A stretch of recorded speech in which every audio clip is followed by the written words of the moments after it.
তোর মতো এরকম নাদুস নুদুস হৃষ্টপুষ্ট একটা লোক, তাক দেখে আমি দুর্বল মনে করবো কে? তোকে যদি বাঘ ধরে নিয়ে যায়, বাঘও ধর যে 6 মাস ঘরে বসে খাবি, তুই দুর্বল হবো কে? এই খবরদার সাহেবের বেটা, কি যেন তোর নাম? তুই আমার খিতে গিরে কথা করছু? তুই আমাক করছু বাঘ যদি আমাকে তুলে নিয়ে যায় 6 মাস বসে বসে খাবি? তুই তোর আব্বাক চোখে দেখিস না, ফুফুক চোখে দেখিস না, তাগরে সাইজ দেখিস নেই? বাঘ যদি তাগরে তুলে নিয়ে যায়, এই দুজনের তুলে নিয়ে গেলে সারা জীবন বাঘে কার কোনো শিকার করা লাগবি না, ঠ্যাঙের পর ঠ্যাং তুলে বসে বসে খাবি আজীবন আমৃত্যু। তুই আসলে একটা বোকা চাঙ্গা রে।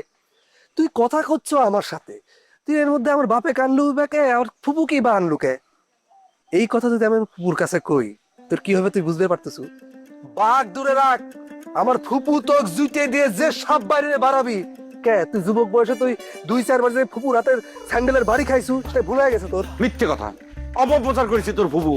তোর ফুফু আমার পিছন পিছন কুত্তির মতো ঘুরতো, আমি পাত্তা দিই নাই, সেই জন্য এইসব মিথ্যে কথা কয়ে অপপ্রচার করে সারা গ্রাম রটাইছে।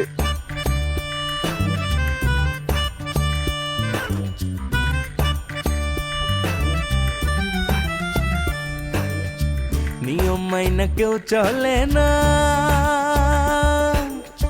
সুযোগ পাইলে কেউ ছাড়ে না। হেই গোলমাল আর তাল বাহানা, তর্কে কেউই হারতে চায় না, আজব ঢঙ্গে চলছে সব দেখো না। হেই উচিত কথা কহিলে সব বেজার হইয়া যায়, কেউ জানে না কার মন কি চায়, দ্বন্দ্ব লাগলে হিটলার হইয়া যায়, কেউ জানে না কার মন কি চায়, দ্বন্দ্ব লাগলে হিটলার হইয়া যায়।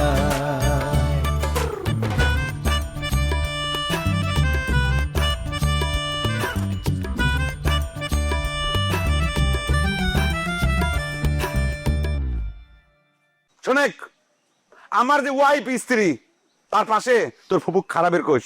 জনগণ ভোট দিয়ে কয় দিবি কিরা জিতলো, কার চেহারা কার ফিগার কিরকম ফাইন, তার কি যোগ্যতা আছে, তোর ফুফুর কি যোগ্যতা আছে, কয়ে দিছি কথা যা। ঠিক আছে, আমি আমার ফুপুর কাছে কয়ে দেবো, কিন্তু তারপরে তোর সাথে যা হবে সেটার দায়িত্ব কিন্তু আমি লিবার পারবো না। আমি অবশ্য বুঝবার পারতেছি যে তুই আমার দেখে ভয় পায় এসব ভুলভাল বকতেছ। ভয় নাই, আমি আজ তোকে মায়েদের আসি নাই। ওই দিন দৌড়বাইলে যে ল্যাস গোটা পলালু, কিন্তু এই ঘড়িটা ফালায় দিয়ে রাইকে আমাকে তো বিব্রত করে একটা অবস্থায় ফালা রেখে গেছিল। লে নিয়ে যা। এই ঘড়িতে আমি ফেরত দেবো না, ঘড়ি তুই চিন্তাই করিছু, আপোষে এই ঘড়ি আমি তোর কাছ থেকে ফেরত নেবো না, তোকে উচিত শাস্তি দেবো। তারপর তুই তো চোখে মুখে মিথ্যা কথা করছিস এগুলা। তুই তো নিজেই আমাকে ভয় পায় আমার কাছে ঘড়িটা ফালাই তুই পলাই গেছিল। আমি এই নষ্ট ঘড়ি নিয়ে আমার হাত নষ্ট করবো কেন? তাই এই ঘড়ি নষ্ট করি, হাত নষ্ট করা ঘড়ি, এই ঘড়ির দাম কত জানিস তুই? সুইপাররা পরে। সুইপুরা পরে কোন ব্র্যান্ডের ঘড়ি তুই জানিস? আমার ওয়াইফ একটা বিশেষ দিনে সে আমার গিফট করেছিল এই ঘড়ি। জীবনে চোখে দেখিস নাই, ভালো করে দেখে নে, আরো কদিন নিজের কাছে রাখি দেখিস। প্রত্যেক রাত্রিবেলা সকালবেলা এই ঘড়ি ধুয়ে দিয়ে পানি খাইছ। বাবা এত দামি একটা কোটিপতি ঘড়ি নিয়ে ভাই, এটার ওজনটা আমি বয়ে রাখতে পারতেছি না, দেখ হাতটা নেমে যাচ্ছে। লে লে লে এটা না না না না না না, অত সোজা না, ঘড়ি ফেরত দিচ্ছি না। ছিনতাইকারী তুই, ছিনতাই করেছিস এই ঘড়ি, উচিত শাস্তি দেবো তোক। কইলাম তো আপোষে তোর এই ঘড়ি আমি ফেরত নিয়ে তোকে দায় মুক্ত করবে পারবো না, তোকে আমি উচিত শিক্ষা দেবো। তুই ছিনতাইকারী ছিনতাইকারী ছিনতাইকারী, আমার ঘড়ি ছিনতাই করেছু, আচ্ছা মতো কষানোর ব্যবস্থা করতেছি, তারপর ঘড়ি ফেরত নেবো। দিদি তখন ঘড়ি ফেরত দিতে তুই বাধ্য হবি। এখন ডিস্টার্ব করিস না, বিপদ হয়ে যাবি। আমার চোখের সামনে থেকে সর, সরে খারা, সর সর সর। ঠিক আছে, আমি তোর চ্যালেঞ্জটা গ্রহণ করলাম। আমার মার কথা মতো তো ঘড়িটা ফেরত দিবে আইছিলাম, এটা আমার দুর্বলতা মনে করেছু। এই ইস্যুটা তো জিয়ে রাখবো। দেখা হবে মাঠে, খেলা হবে।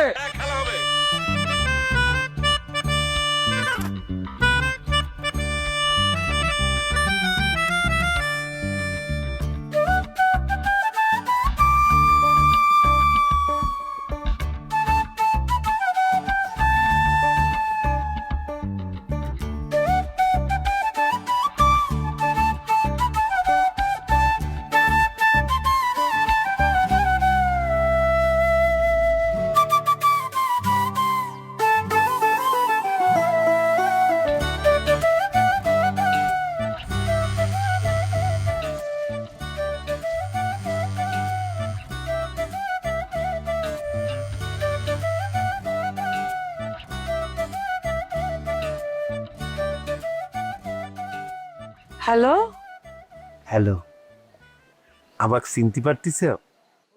তুমি কয়া ফেললেন? মাইন্ড করিস? মাইন্ড করলে পাবো না। তো রাত্রি যে খট করে ফোনটা কাইটে দিলেন। বউ চলে আইছিল তাই না? ধরা পড়ার পর কি উত্তম মাধ্যম দিছে? আমি তো মনে করছি আপনি কোনদিন আমার আর ফোনই করবেন না। আমি এখন সকল ভয়ের ঊর্ধ্বে। নির্যাতিত নিপীড়িত মানুষ বউয়ের কথা কলে না, এটা একটা জীবনে বড় দুর্ঘটনা। দুর্ঘটনা? তাই নাকি? তো দুর্ঘটনায় আপনার হাত পাও কিছু ভাঙিছিল? হাত পা ভাঙলি তো চিকিৎসায় জোড়া লাগে, কিন্তু হৃদয় ভাঙলি তো আর রিপেয়ার হয় না। তোমার কণ্ঠস্বর যেরকম সুন্দর, দেখতে মনে হয় তুমি সেই রকম সুন্দর। জীবনে অনেক বড় স্বপ্ন ছিল, তোমার মতো কোমল মোলায়েম মানুষ আমার সাথে কথা কবি। আচ্ছা, তোমার তুমি কয়ে ডাকাতে কি মাইন্ড করিস? বিশ্বাস করো, তোমাকে না আমার একটা আপন মানুষ মনে হচ্ছে, তাই মনের আবেগ আর ধরে রাখতে পারতেছি না, আবেগে সব বাইরে যাচ্ছি। শোনেন, বেশিরভাগ পুরুষ মানুষেরই না এই একই সমস্যা। অন্য মহিলাদের সাথে কথা কওয়ার সময় ইনায় বিনায় নানান ভাবে নিজের বউয়ের নামে বদনাম করতে থাকে। বদনাম করে প্রমাণ করবার চায় যে তাদের জীবন কত দুঃখের, কত বিষময়, তাই না? আসল কথাটাই তো আপনাকে জিজ্ঞেস করা হলো না। আচ্ছা, আপনার নাম পরিচয় কোনো কিছুই তো জানা হয়নি। আপনার নামটা কি জানবার পারি? পরিচয় জানতে চাইলে তো পরিচয়টা দিতেই হবে। তার আগে তোমার পরিচয়টা বলো। কি হলো, চুপচাপ রয়েছে কি জন্য? তোমার কথা দিচ্ছি যে তোমার আমার পরিচয়ের কথাটা আমাদের মধ্যেই থাকবে, একদম গোপন থাকবে, বুঝতে পারছ? বুঝলে তাহলে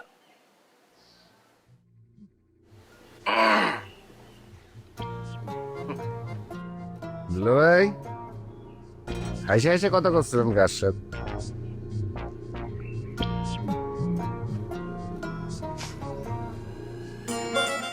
এই তোকের জন্য কি আমি হাইসে হাইসে কথা বলতে পারবো না?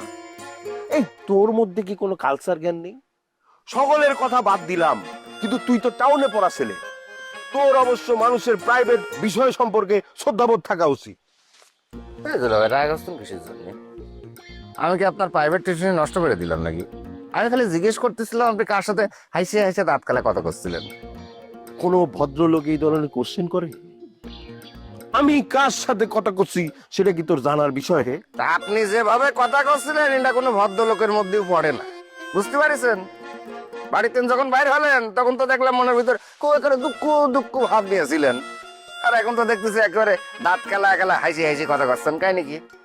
এই ভাষা সংযত করে কথা কইস মতি। দাঁত কালায় কথা করছিলাম মানে? তোরা কি আমার মুখের হাসির উপর নিয়ন্ত্রণ আরোপ করতে চাস? জি না দুলা ভাই, আমি আপনার কোনো কিছুর উপরে নিয়ন্ত্রণ করতে চাচ্ছি না। আমি খালি জানতে চাচ্ছি আপনি হাসি হাসি কার সাথে কথা করছিলেন, ক্লিয়ার? আবারই একটা কথা করছিস? আমি যে করছি এটা প্রাইভেট ম্যাটার।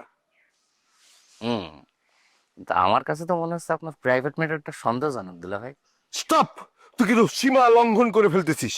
সন্দেহজনক বলতে তুই কি ইঙ্গিত করতেছিস বুঝতে পারতেছিস? আমি বুঝে শুনেই কথাটা করছি দুলা ভাই। হ্যাঁ হ্যাঁ, আমি আন্দাজে কথা করছি না। আপনি যেভাবে হাসি হাসি দাঁত কালা কথা করছিলেন তাতে তো বিষয়টা সন্দেহজনক হবেই। তা নাহলে পারে আমি আপনার ডাক দেওয়ার সাথে সাথেই পকাত করে ফোনটা কাটিয়ে দিলেন কিসের জন্য? টাউনে লেখাপড়া করি এখনো বুঝতে পারিসনি, তাই না? হ্যাঁ, এই জ্ঞানটুকু তোর মধ্যে নেই। আমি তো সৌজন্যবোধ করে আমার বন্ধুর ফোনটা টাকাস করে কাইটে দিলাম, অথচ তুই আমার এই সৌজন্যতার অপব্যাখ্যা করতেছিস। তোকে এই ফ্যামিলি সকলের মানসিক স্তর একই লেভেলের। হ্যাঁ সেটা তো জানি, আপনি কথাটা ঠিকই বলেছেন। তা দুলা ভাই আমি আবারও আপনাকে করছি, আপনি যেভাবে হাসি হাসি দাঁত কালা কথা করছিলেন না, ব্যাপারটা খুবই সন্দেহজনক। দেখে মনে হচ্ছিল আপনি আপনার প্রেমিকার সাথে কথা করছিলেন। তাই দুলা ভাই, বন্ধুরা কি ডাক কোনো সাওয়াল নাকি কোনো মিয়া বন্ধু? কারণ তো আরে বোকা শালা, তুই হচ্ছিস একটা শিক্ষিত ছেলে, হ্যাঁ, টাউনে পড়া ছেলে। তুই হচ্ছিস আমার শ্বশুর বাড়ির একটা গর্ব, হ্যাঁ। তোর কাছে এই যে সাওয়াল আর মেয়ে, সেটা আবার কি? বন্ধু তো বন্ধু। আচ্ছা বাদ দে, তোর সেলো মেশিনের মেরামতের শিক্ষে কেমন চলতিছে? সালামাসিন মেরামত মানে? আপনি এটা কি করছেন? আপনি জানেন আমি ভকেশনালে পড়াশোনা করি? আরে বাবা, সেখানেই তো সেলো মেশিন মেরামতের কাজ কারবার শিখানো হয়। শোনেক, আমার বেশ কয়েকটা বন্ধু ওই ভকেশনালের ওখানে পড়েছিল, হ্যাঁ। ওরা এখন মেকানিক হয়েছে, বুঝতে পারছিস? ভালো টাকা বসে ইনকাম করতেছে। আরে বাবা, ওখানে যারা পড়ালেখা করে বাইর হয়, পাশ করে বাইর হয়, হ্যাঁ, ভকেশনাল থেকে, তাকে কি বলে জানিস? মাইট ইঞ্জিনিয়ার করে ডাকে। চলে বাজারে গিয়ে মালাই দিয়ে চা খাই। শালা বুঝতে পারেন আপনি। সময় বদলে যায়, কিন্তু আভিজাত্যের মানে একই থেকে যায়। স্মরণের ছোঁয়ায় তোমার উপমায় বদলে দিলে যে আমার। স্যান্ডেলিনা সো, রূপচর্চায় আভিজাত্য।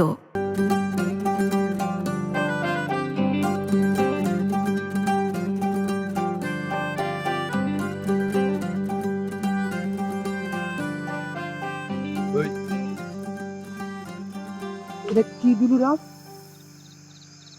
তুই কি চোখে দেখিস না নাকি ঘড়িটাও চিনতেছ না?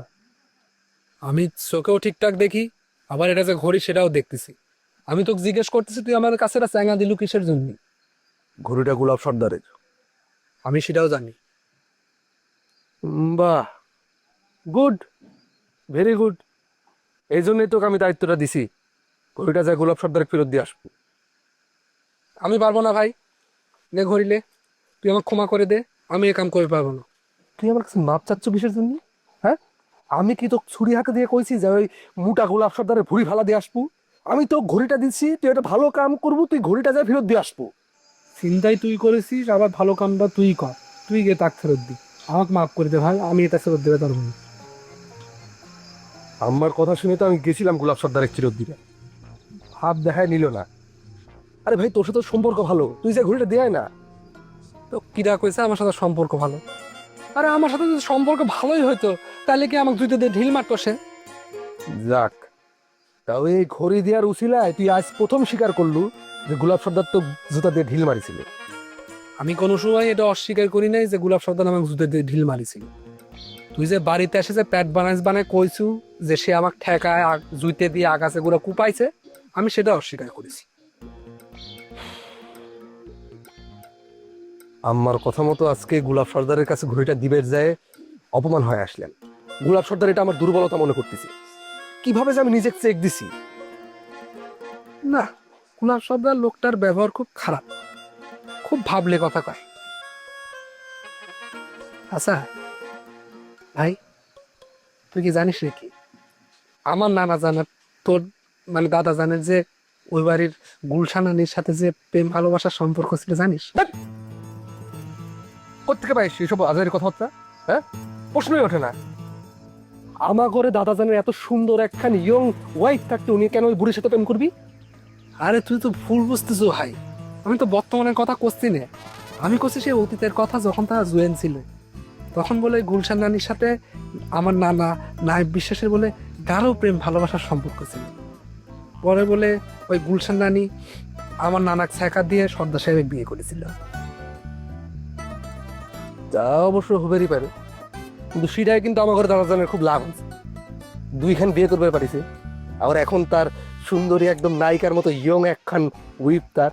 হ্যাঁ, আর ওই গুলশানের চেহারা তো খুব খারাপ, ফ্যাট হয়ে গেছে, এখন বুড়ে হয়ে গেছে, আর তো খুব দজ্জাল মহিলা, মানে ওর সাওয়াল গুলো তো ওর মতনই হয়েছে, গোলাপ তো পুরাই ওর মার কপি হয়েছে। পাগল ছাগলের।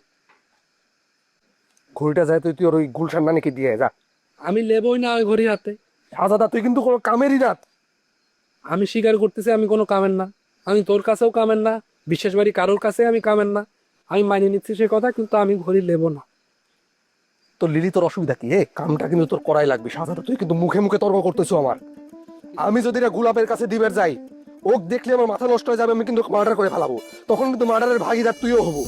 ঘড়িটালে, ঘড়িটালে। আমি লেবো না, সাজানা ঘড়িলে, খুব খারাপ হয়ে যাচ্ছে কিন্তু তোর সাথে। আমি লেবো না। তুই আর তর্ক করতেছিস কেন? তোকে আমি লেবো না। তুই দিতে হবি।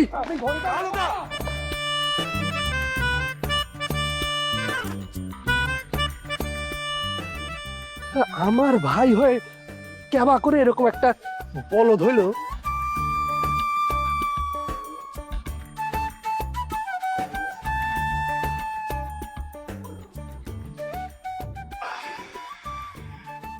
লাভলি, মাই লাভ, কাম।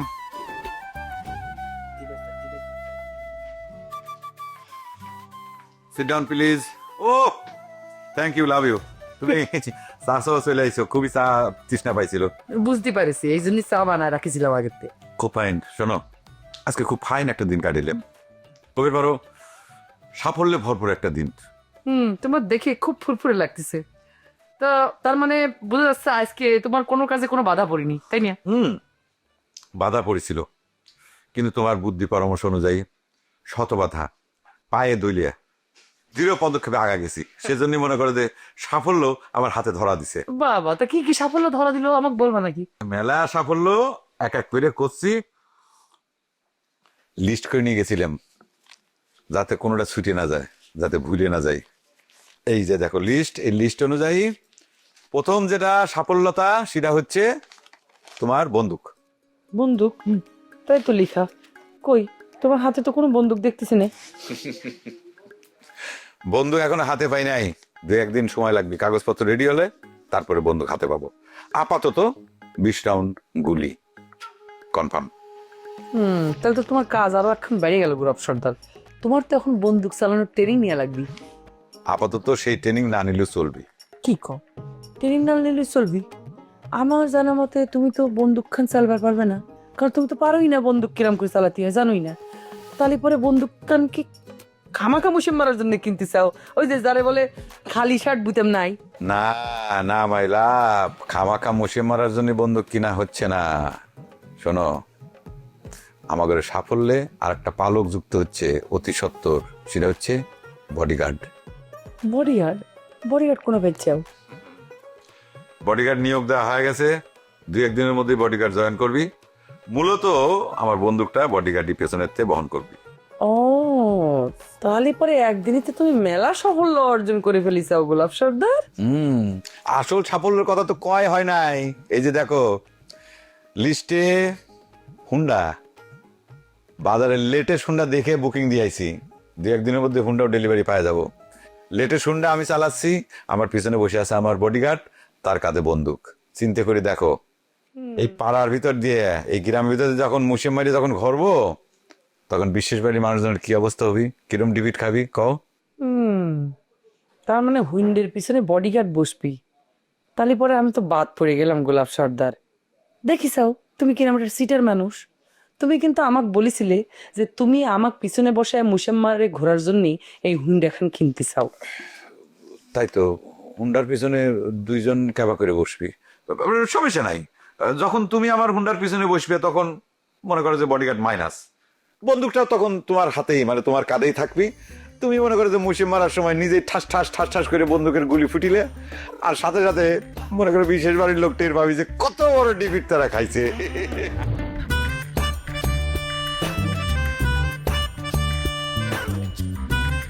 তাহলে পরে দাঁড়াচ্ছে তো আমি তোমার বডিগার্ড হয়ে গেলাম। কইলি অসুবিধা কি? তুমি আমার মাই লাভ ইউ ওয়াইফ বডিগার্ড। নতুন হুন্ডা, পিছনে নতুন বউ, সাথে করে মুসেম মেরে ঘুরে বেড়াবে। তার উপরে নাকি নির্যাতন হচ্ছে। আমি তাকে জিজ্ঞেস করলাম, সে উল্টো আমার উপরে রাগ করলো। কি যে পোকা ঢুকিছে তার মাথায়। সত্যি কথাটা তাক কয়া দিলেই তো হয় দুলা ভাই। আপনি যে দ্বিমুখী ষড়যন্ত্র শুরু করেছেন সেটা যে ধরা পড়ে গেছে। এটা কিন্তু মানবাধিকার লঙ্ঘন। সব বেজার হইয়া যায়, কেউ জানে না কার মন কি চায়, দ্বন্দ্ব লাগলে হিটলার হইয়া যায়, কেউ জানে না কার মন কি চায়, দ্বন্দ্ব লাগলে হিটলার হইয়া যায়।